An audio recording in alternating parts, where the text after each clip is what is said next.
ಮತ್ತೆ ಆ 2 ಜನ ಮಕ್ಕಳಿಗೆ ನೌಕರಿ ಕೊಡಿಸ್ಬೇಕು. ಮತ್ತೆ ಏನಂತ ಹೇಳಿದ್ರೆ ನಿಮ್ಗೆ ಯಾವ ಅಧಿಕಾರಿಗಳಿದ್ರಲ್ಲ ಆ ಟೈಮ್ನಲ್ಲಿ ಅವ್ರನ್ನ ಸಸ್ಪೆಂಡ್ ಮಾಡಬೇಕು. ಇದು ಇಷ್ಟೇ ನಮ್ಮ ಬೇಡಿಕೆ.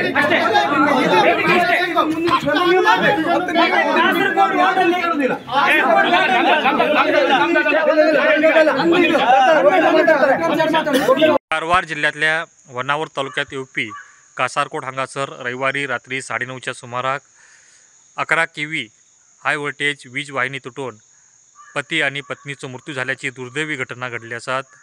पती संतोष गौडा आणि पत्नी सीता गौडा असे मृत पाविल्यांची नावं आसात.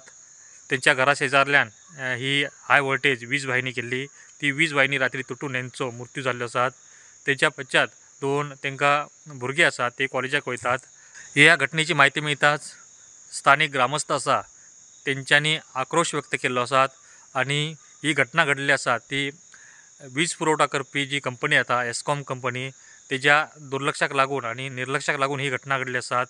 तेका लागून संतापलेल्या नागरिकांनी स्ट्राईक करून तेंचेर जे एस्कॉमचे अधिकारी आसात तेंचेर कारवाई करची अशी मागणी केली आसा. तशेंच त्या पती आणि पत्नीचे जे 2 भुरगे आसात तेंकां सरकारी नोकरी दिवपाची मागणी तेंच्यांनी केल्ली आसात. मात्र जोपर्यंत आमकां न्याय मेळना तोपर्यंत आमी ती मृत्यूदेह ताब्यात घेवचे ना अशें मत ग्रामस्थांनी घेतिल्लें आसा.